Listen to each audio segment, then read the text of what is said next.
having these important conversations. And that's exactly why we are here today, why we wanted to program this at the festival, and why we wanted to not just show it to you, but we wanted to really have a meaningful conversation following. It is my pleasure today to introduce our moderator, MSNBC's Joy Reid.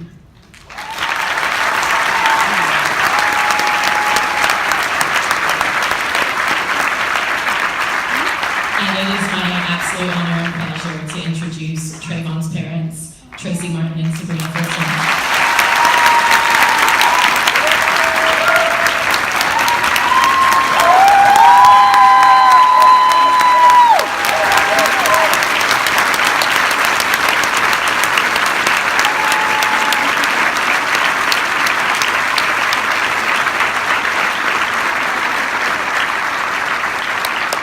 Also today we have Director and Executive Producer Jenna First, Director and Executive Producer Julia Willoughby Mason, Executive Producer Michael Mascaro, and Executive Producer Chachi Senior. Thank you.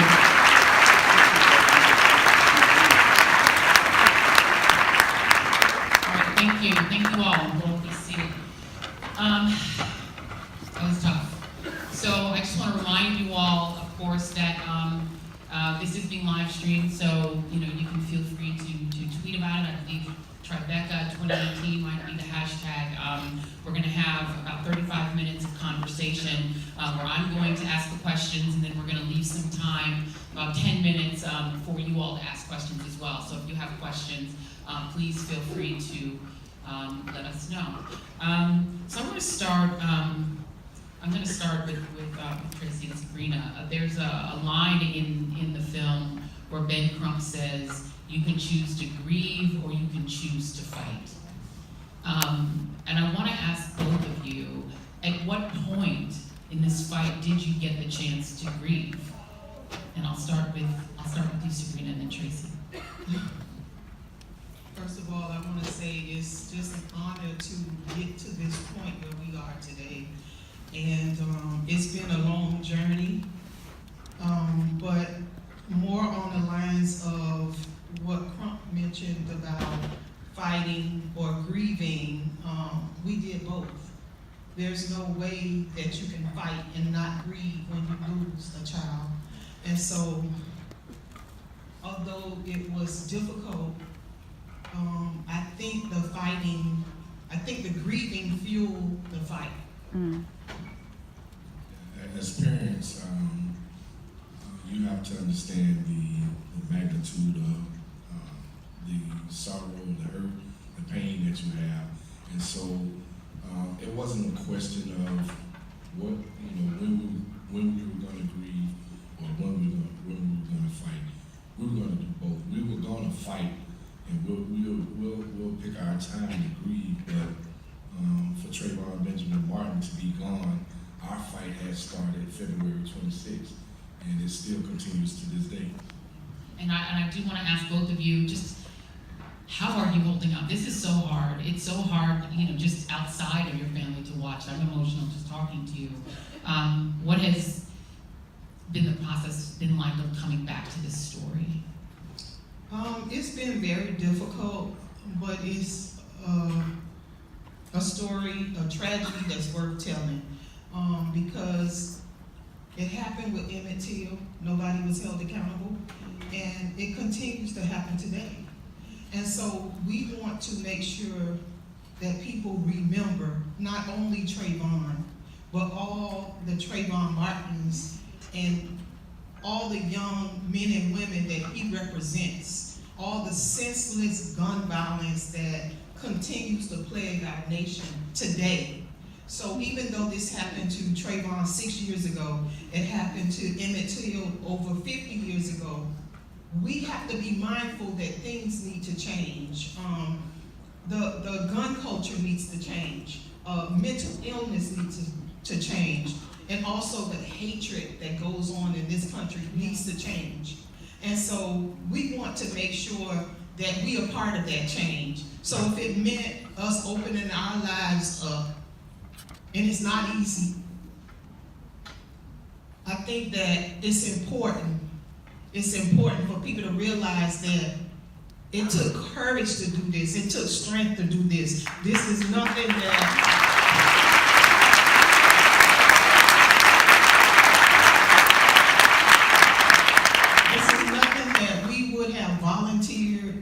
ourselves for. This is not something that I would have sacrificed my son for. And I thank God for the people that continue to support us. Like my family, my parents are here. Like my family, my friends just support us. My Delta sisters, it's just so much. And great team that I have sitting to the right of me, they really put their heart into what you just saw. It was a matter of a book coming to life. And they did just that. And prior to you all seeing the screening, we did see it and we approved it. It's real life and it happens. But the reason why it was so important for you all to see is because we want you to move on it. We don't want you to just come here and see something and nothing happens. We want you to be participants in this movement.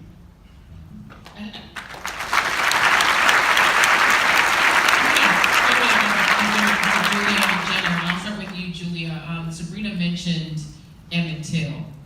And I have to tell you that, of all the cases that, I've unfortunately had to cover that fall under the Black Lives Matter umbrella, the Trayvon Martin killing has always led me back to Emmett Till as well. And it's the case that I feel is the most connected in a lot of ways.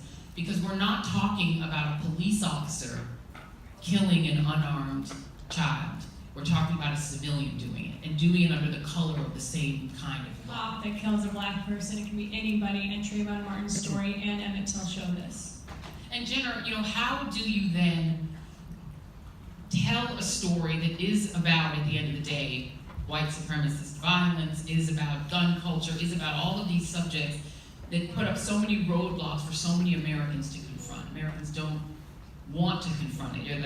I suspect you're going to get to in the piece when the President of the United States, when Barack Obama starts to try and confront it, how America recoils, how a lot of white America recoils. So how do you go about walking through telling that story in a way people will hear it?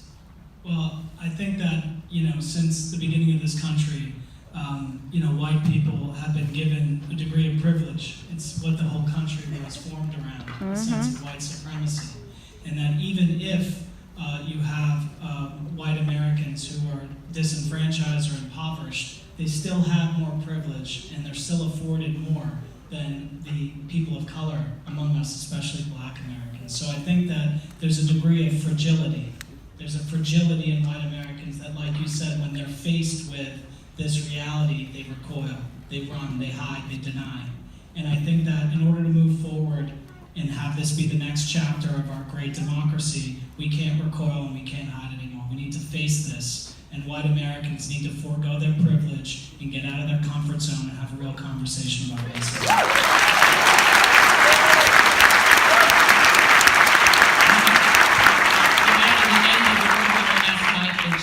How you came to this story, and why this story?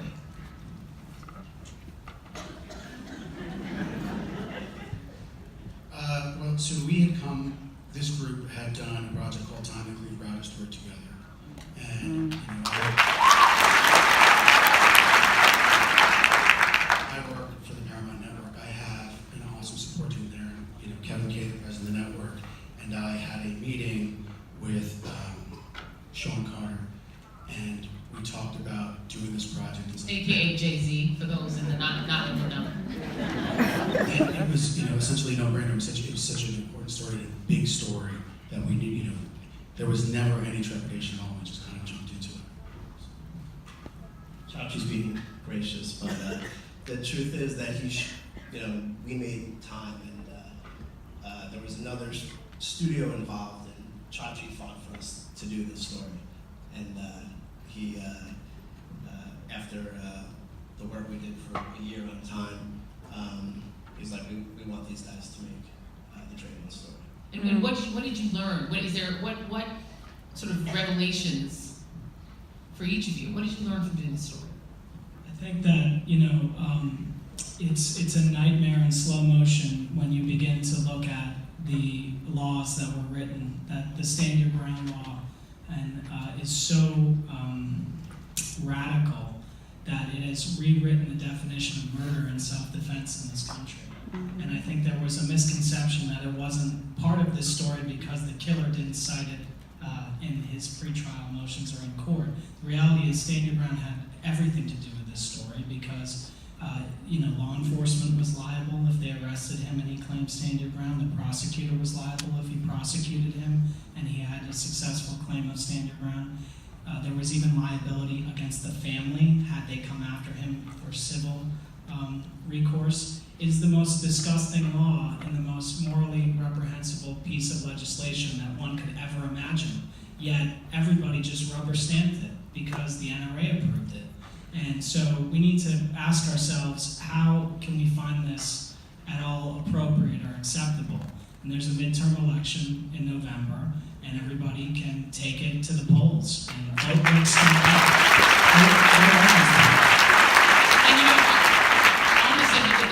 Tracy, you now have students from South Florida, where we all lived, from Broward County, fighting the NRA, who are the age that Trayvon was, 17 and 18-year-old kids, are now taking on the NRA.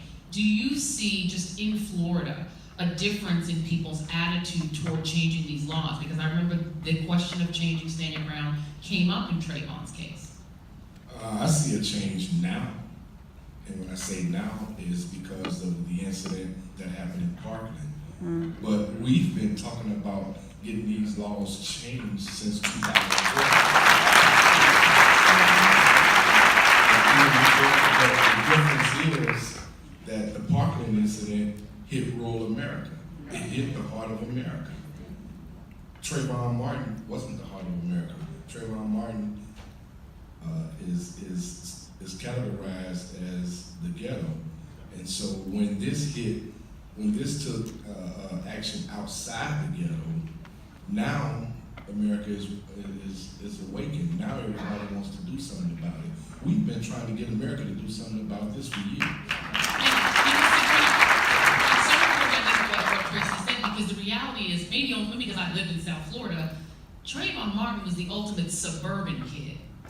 I mean, horseback riding, flight lessons, learning, wanting to be a pilot. I mean, he was in the beginning universally embraced as America's child. Tell us how it felt as his parents to watch that narrative shift. Once President Obama said, if I had a son, something pretty self-evident since he's black, right? He would look like Trayvon, and that instant shift. How did that feel? How did your family receive that? It was overwhelming, of course, and it was an honor to know that even the President of the United States was interested in what happened in Florida. And so it was, when we did meet the President and the First Lady, former President and First Lady. Some people might say He's my president. The other guy's squatting. When we did meet them, that was one of the things that we discussed, and we told them, we thanked him for, even acknowledging that this happened.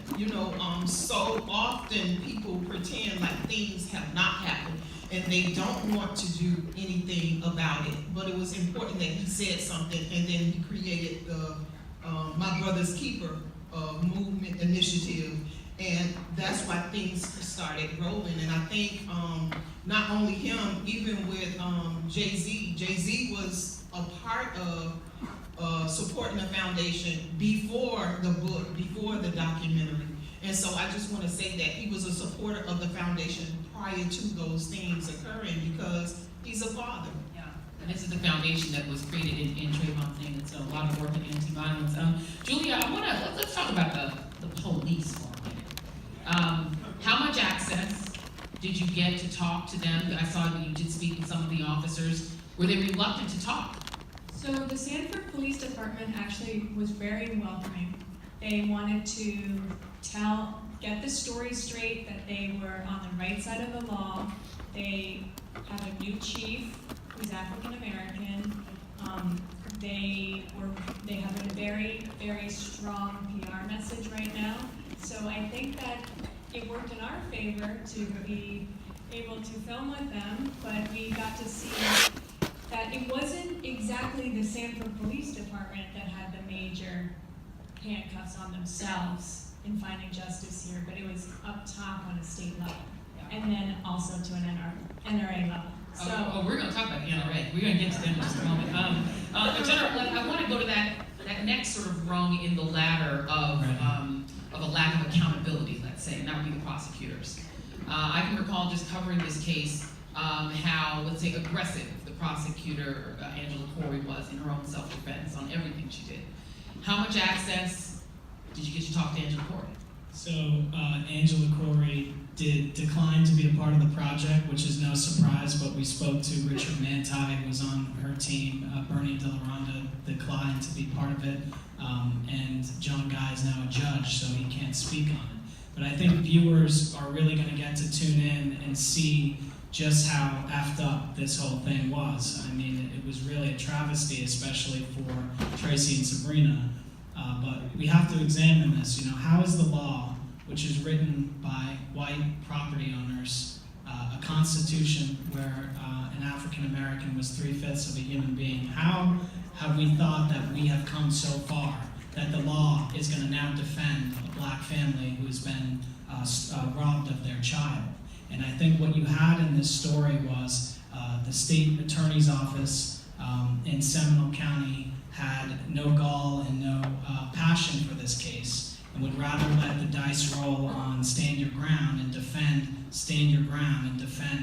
a killer's constitutional right than pursue just the simple act of starting the process of justice. Let's keep in mind, an arrest is not a conviction. You can make an arrest and then go to court, and that's what this family wanted this whole time, but it took 45 days for that to happen.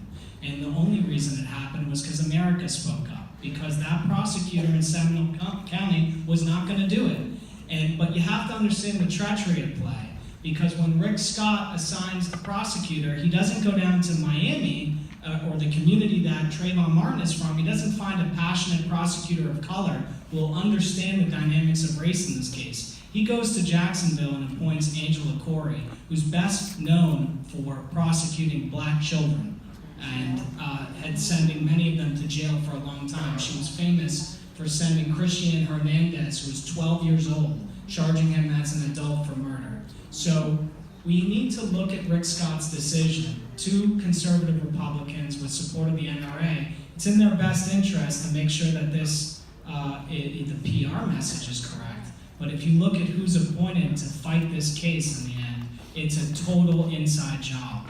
And the people who fought for this case in the courtroom did not have the tools necessary. They may have wanted to win, but they had never tried a case on racial lines. In fact, everybody they'd ever tried, for the most part, were people, they were going against people of color, not defending people of color or going, in the honor of a victim of color. So that's really what we'll see in this series when it plays out. Yeah, not to mention, by the way, Angela Corey also famous for prosecuting Marissa Alexander for firing her gun over the head of her abuser husband.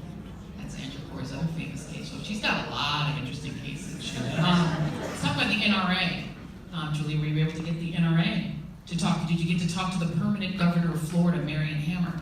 We didn't get to talk to the permanent governor of Florida, Marion Hammer, but we may still talk to her. She may react to this film, we'll see. But she says a lot on her own in her news clips. It's pretty defined that she is a bully and a die-hard NRA. Doyen. We'll throw in Doyen. Mike, is this a story about Sanford, Florida, or is it a story about America? It's a story about America. What the directors have done when we get through all 6 episodes. The 6th episode will end up showing where we're at, right? We show what went on in Charlottesville. We bring it back to Trump. It's not just a story about Sanford. This can be any time in America. And Chachi, when people get through, and it is hard to get through watching, it's hard to get through that 45 minutes, but when people put in the time to watch this series, what do you want them to take away? What do you want them to walk away knowing, feeling, understanding? We're hoping that people take action, as Jenna said earlier. It starts at the smallest level in terms of elections. Just get out and vote for people, because the series will essentially be a mirror to where we are right now in America. Right? It's the tragedy of Trayvon leads to the resurgence of the alt-right and Trump being elected, and it's just a reminder. Right? And I'll ask Tracy and Sabrina, have you ever gotten an apology from the city of Sanford? Personally, I haven't. I haven't. No one has reached out to us. I'm not looking for an apology from the city of Sanford. I'm not. As a matter of fact, I'm not looking for an apology from the murder of our son. We asked the state of Florida to give our family justice, and they denied that. And so, what that did is that didn't define who we were as a family. It didn't define who Trayvon was as a child. What it did, it made me more hungrier to go out and create change, to go out and turn our tragedy into triumph. And by turning our tragedy into triumph is to let America know that no, we're not going to sit down. No, we're not going to be quiet. We're going to stand up. We're going to voice our opinion. We're going to galvanize. We're going to mobilize. We're going to make this movement will last forever. This right here.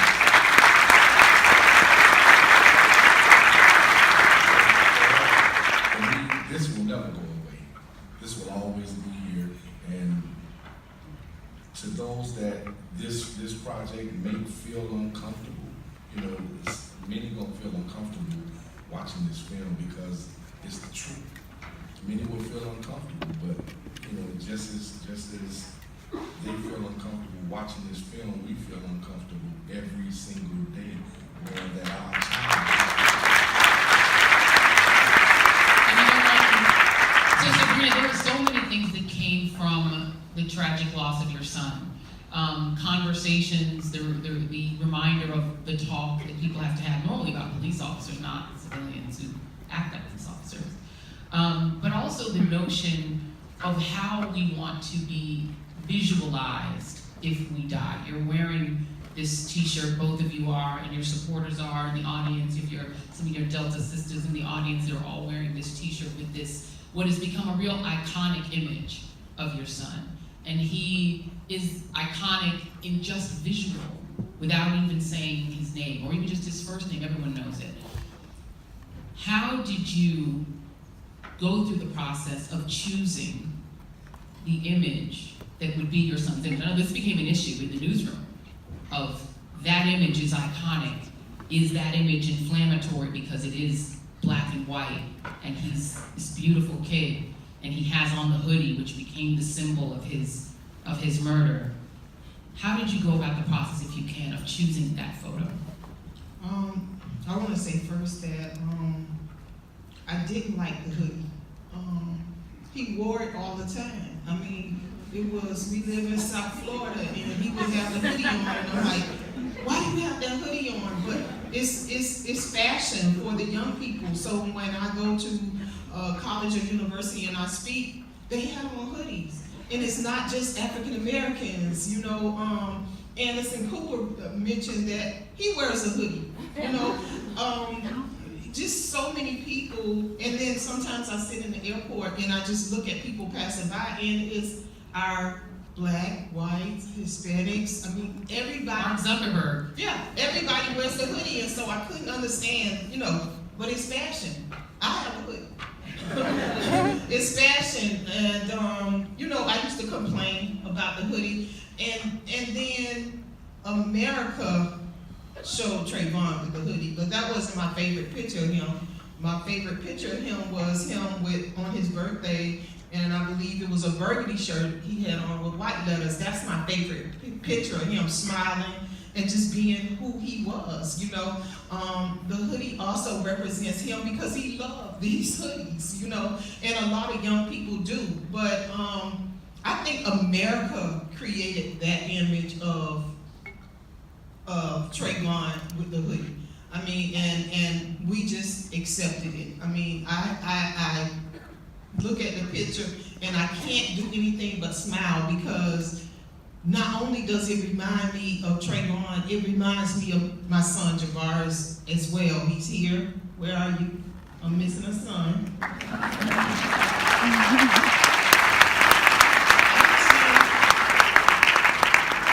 Can you stand up?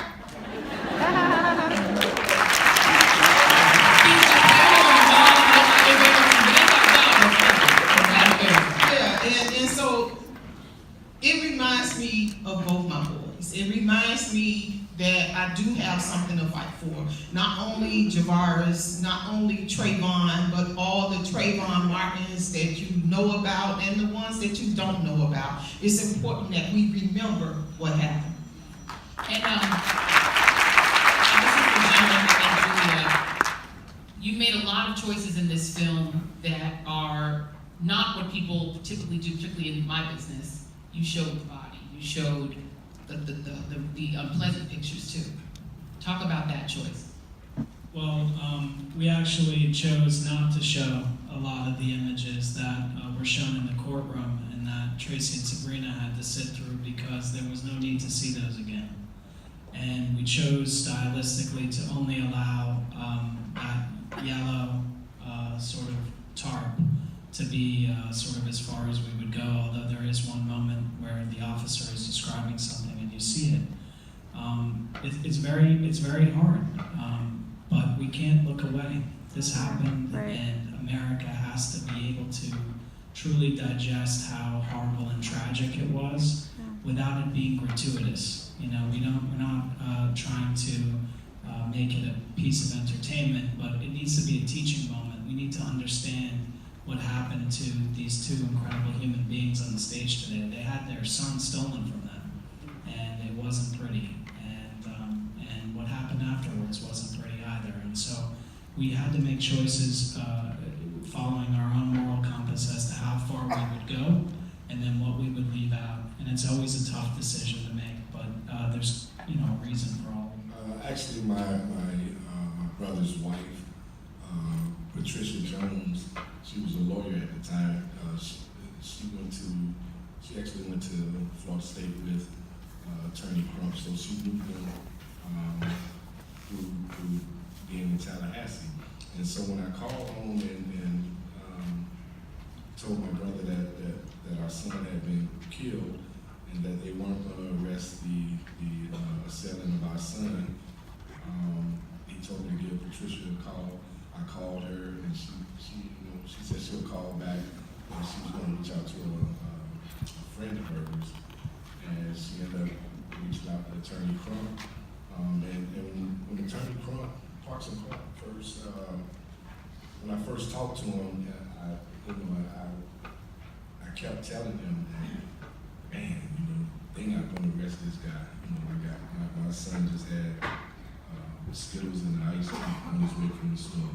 It's the only thing he had, his cell phone, his earbuds. And he assured me that they were going to arrest him. And he said, and I'll never forget, he said, I'm an officer of the court. A gun, they got the killer. He's already said that he pulled the trigger. They're going to arrest him. And I called him back a couple of days later, and I told him, they still haven't arrested him. And I basically was asking him, if you're not going to do something, point us in the direction of someone who will do something. And he was kind of busy, tied up in court, and he called me back and he apologized for having faith in the judicial system, and he apologized for them not arresting him. And he came down, basically set up a meeting and said, we'll be down to look at the case and discuss things with you. And so from that moment moving forward, we established a relationship, and we we were just happy to have him to look into the case, shed some light on it, have, you know, he just had it's a point where you know somebody who knows somebody that can point you in the right direction. And it was just we were just a family that reached out to him, and he knew people from the media outlet, and I'll never forget one of the first persons that he called was Reverend Al Sharpton, and the Rev told us, he told us that he would be in the fight with us from that point until the day we stopped fighting, and he's been there.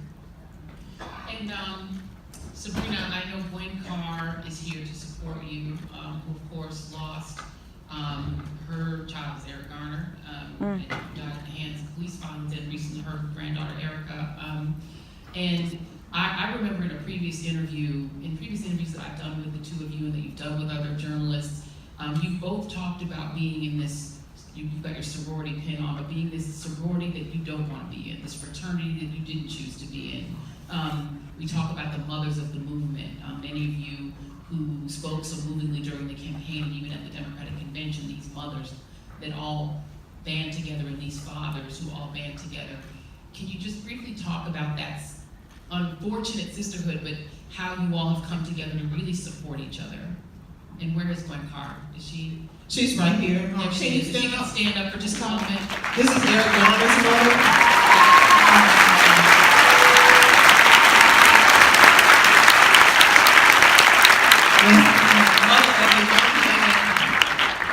That you saw in a chokehold, but they told you it wasn't a chokehold. Remember that story? That's his mother. We bond together because we have the same common pain and we have the same hurt. So we try to lift each other up, and that's what it's all about. It's about one mother trying to lift up another mother. She's also a part of the Circle of Mothers, which is from the Trayvon Martin Foundation, and it's about empowering mothers, it's about healing mothers, it's about educating mothers, and it's about the mothers going back into their own communities, helping other mothers. So that's what it's about. It's about the support team that you have around you. Not only that, I have the members of Trayvon Martin Foundation that are here. If you could just raise your hand. Raise your hand.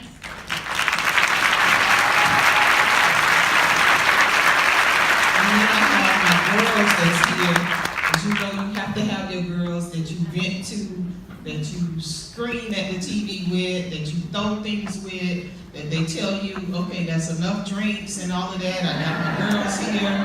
Where are you? Where are my girls?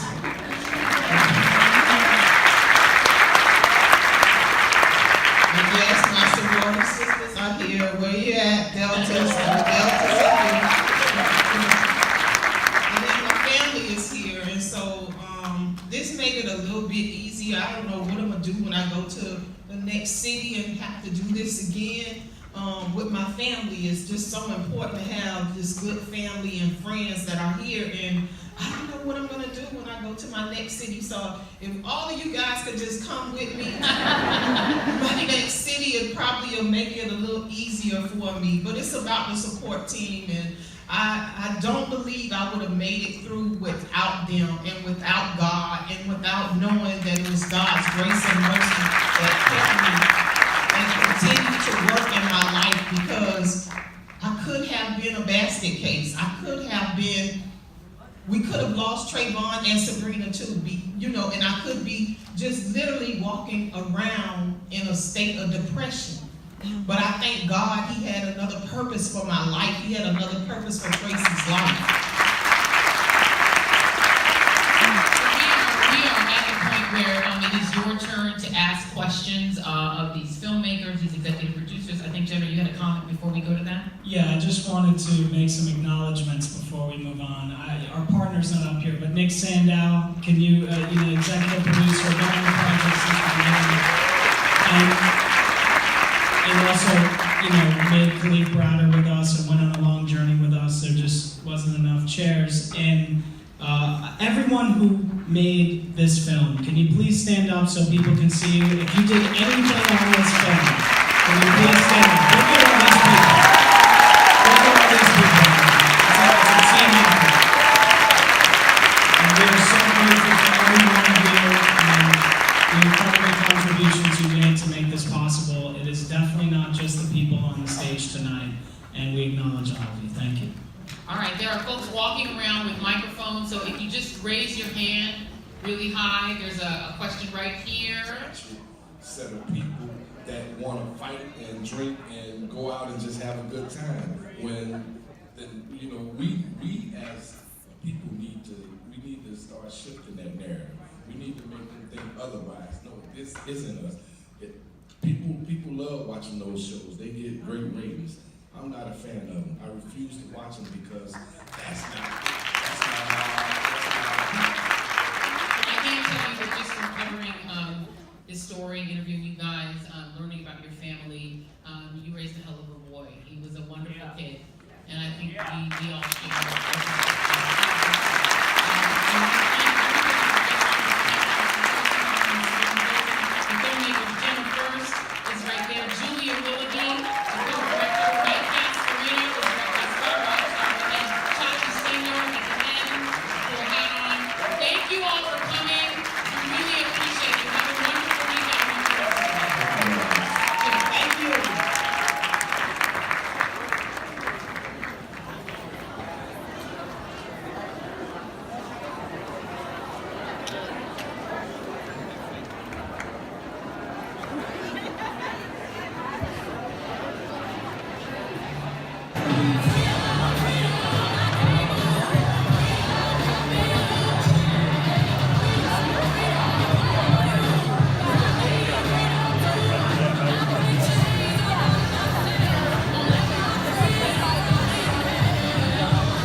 Out of the Trayvon Martin docu-series showing at Tribeca Film Festival. You see a lot of people are also leaving the theater.